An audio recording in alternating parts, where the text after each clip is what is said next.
with that being said, a lot of moving puzzle pieces today in these stories because the Biden administration continues their rampant rundown of America and just trying to drive it right into the ground.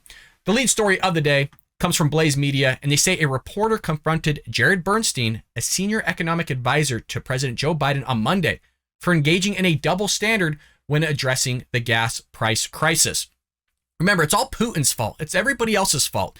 He went from Trump to Putin to the war to the oil companies and into the gas stations themselves. And now they want to take a victory lap because prices have dropped. We have the press briefing here from the other day that I want to go ahead and show you all. Without further ado, let's go ahead and roll the clip. My second question, tomorrow marks the one-year anniversary of President Biden insisting that high prices and inflation, in the president's words, were expected to be temporary. A lot of my colleagues have asked similar questions, but I'm wondering how much faith can the American public put in future White House assessments about the economy, about inflation, after they saw that inflation number increase month after month and before the Russian invasion? Well, let me say two things. First, good question. I tried to answer as fulsomely as I could some of that part of that question earlier. But let me ask you to focus on what we're trying to talk about today, which is something that is happening in the here and now. The chart's not up, but that first chart, which we can certainly make available. Don't you love that the guys talk about inflation, the reporter, and the guy sees where it's all going because everything that's happening around the Biden administration is completely negative. But they want you to focus on the here and now, folks, because they have a glimmer of hope right now because gas prices have decreased 50 cents. Whoop-de-doo, and we need to hold on to this moment. We need to grab and really hold tight because they know it's probably not going to last long. And he doesn't want to answer the reporter's questions. But anytime, something negative taking place, which has been happening for the last 18 months of this administration, they want you to look towards the future. They don't want you to look right now. They don't want to look at the present time. They want you to look at the transition phase that we're going through right now and where we're going to be in the future. See how this all works? The manipulation of this White House is just, honestly, it's completely astonishing. To you, that shows we're not talking about looking around any corner here. We're talking about what has happened in the past 34 days to prices at the pump. They've fallen 50 cents, and you heard me go through some of the numbers in terms of the relief for American drivers.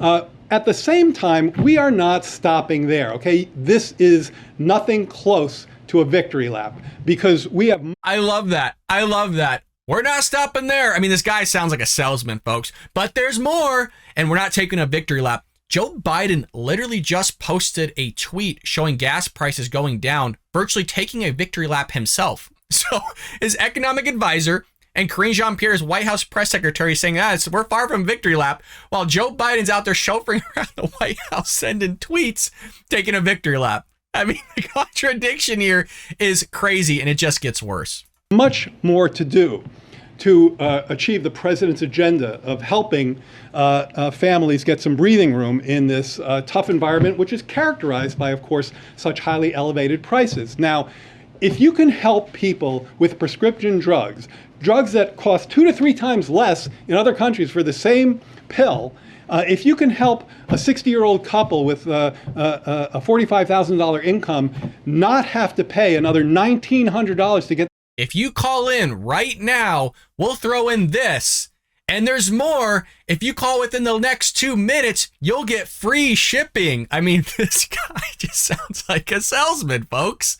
And he's selling you a bunch of crap, selling you a bunch of hubbub. Their insurance coverage, you are accomplishing the president's goals. Now, to do that, we need Congress to align and work with us. And, Democrats, many Democrats are there when it comes to prescription drugs. This is something that President Trump said he wanted to achieve. And, he didn't get there. This president is pushing hard to achieve that goal. One last point on this.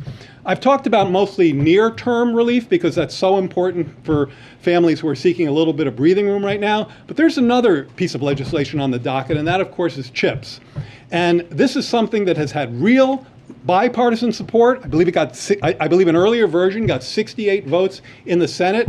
I think it is absolutely and critically important for this nation to invest in domestic production of microprocessors. Again, not only would this be a highly favorable investment for growth and for jobs, it would be disinflationary, because one of the areas where we see inflationary pressures is, of course, in autos, which now very much depend on chips. To be clear, that's not a near-term intervention. That's not going to show up, in the next couple of months. But longer term, absolutely. Supply. I agree in terms of what he's talking about with inflation pressure, supply chain pressures happening with these microchips. A lot of them are being produced by Taiwan. You have other manufacturing happening in China, and with China's intelligence that's taking place on trying to spy on Americans and other factors, I do agree we do need chips to be built here. There's a couple things I want to add with that. Is one, that's not necessarily going to make things cheaper. You think it would, because now you're creating you're developing a competitive market, a global competitive market against Taiwan and China. But the problem is when we produce things in manufacturing within America, you tend to see prices skyrocket because it just costs more. You have the Democrat Party constantly wanting to increase wages. You have unionized workers always competing and trying to ultimately get more pay, more wages. So you have that cost of good going up within itself. So it's not always going to eliminate the inflation. Sometimes it does cost things to be actually more expensive than what they were before. So what the government's trying to do right now is they're trying to subsidize it by pushing through this massive spending package. It's in the billions for these microchips to ultimately be produced. You have Nancy Pelosi's husband, Nancy Pelosi herself, putting in millions of dollars. I think it was like $5 million in NVIDIA or something like that, chip manufacturing, way before this was to ever take place and be voted upon. There's a lot of conversation to be had with these Congress representatives going out there and investing in certain companies, knowing certain knowledge that other people don't. So I'm not saying it's insider trading. I'm just saying there's definitely some shady business going on.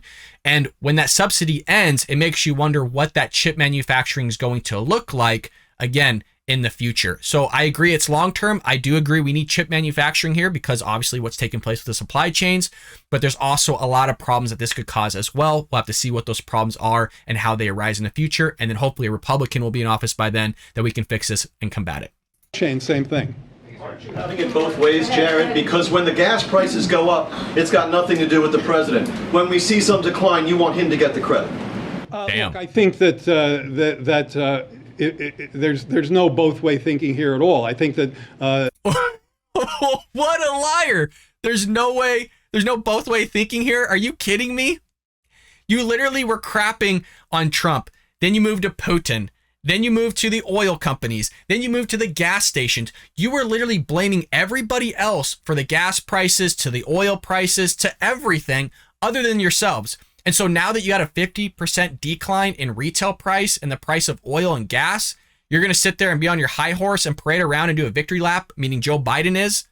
And it's not two-way, both-way thinking? Are you kidding me? What a bunch of crap. What a bunch of crap from this administration. And it's so blatant. These people are so bad at their jobs. At least Jen Psaki was at least pretty good with standing on her feet, thinking with their head, and giving us a bunch of hocus pocus. These people fumble through their words. They try to figure out as they're fumbling through their words how they're going to lie to you. And then they just stumble upon some sort of answer that's incoherent and completely contradictory to the facts and what's actually taking place. Unbelievable stuff. It's giving us content, but oh my God, these people get paid, some of them $180,000. Corinne Jean-Pierre gets paid $180,000 to do this type of work. I mean, folks, the American dream is still thriving. You can get a job as the White House press secretary and push out this kind of bogus crap and get paid $180,000 plus benefits. Maybe a pension too. Jesus. There has been a consistent, I think, pressure on this White House to try to do everything it could to ameliorate inflationary pressures, and the president has reacted from the beginning, talking about how this was such an important priority to alleviate these pressures on behalf of the American people. So what did he do? He put his head down and got to work and got us to work to do everything we could to achieve that goal. He then presided over the largest historical release of barrels of oil from the Strategic Reserve, 180 million barrels. Then he talked to global partners. Wow. 180 million barrels from our reserve that's supposed to be used for like FEMA to utilize if there's like hurricanes or natural disasters. And by the way, 5 million barrels went to China. And that place that it went to China at so happens to have Hunter Biden investments at. So this guy's going to show up right. Oh, he did a little drop in the bucket. Look at what he's done. And watch when things go to shit. And they're going to stand up there and be like, freaking Putin again. But folks, I'm laughing because this dude said absolutely nothing. And that entire rambling that he said, we are all now dumber for having to listen to what he just said, because he said a bunch of nothing, trying to ramble and get through a freaking answer, and never truly answering the guy's question and pointing out the fact that you're hypocritical and that you're giving two pathways here and never taking personal responsibility for your actions and the negative decline that you've had on this country and the economy. To get them to kick in another 60 million. It was Putin's fault. When they're coming down, he gets the credit. Yeah, I very much disagree with that framing. I think what's happening here is a president who is working tirelessly to address the largest constraint, probably the toughest constraint facing American households right now, the budgetary impacts of these elevated prices. And we're showing you here today some real results, partially that partially derived from concrete efforts he's taken. Oh my gosh, folks. Come on. You got to be with me on this one. That was bad.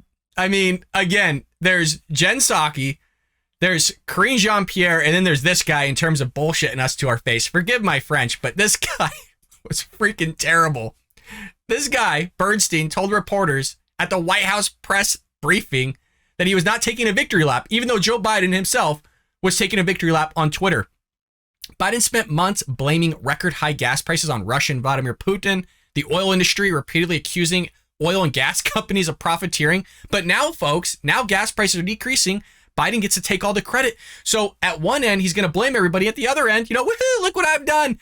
Give me all the credit. It's unbelievable. And thank God you have Jared there pointing out the hypocrisy and the double standard that's coming from this Biden administration, where Biden's going to praise for doing everything in his power to lower gas prices, while at the same time he's not going to take any sort of credit for the decline that's been happening with these oil companies, as well as Biden's basically war on them by wanting to implement these climate change agenda that he's been trying to push ever since he was campaigning.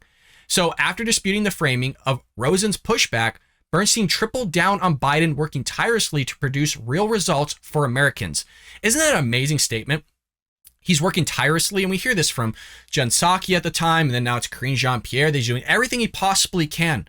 He's not doing everything he possibly can. It's a bunch of BS. He is not. Gas prices have gotten worse since he's been in office. If he was doing everything he can, he would be increasing oil domestic production, which he said he's not going to do. He would be trying to ultimately help the regulations being removed so they can actually do their job. He can get rid of the red tape. There's so many things that he could do, in which Chevron CEO has given. You've had the other oil companies give him certain implementations that they could do to help relieve this. You can increase the oil pipeline, or at least put it back in production. He doesn't want to do any of that, but he's losing sleep over this, guys. He's doing everything he possibly can.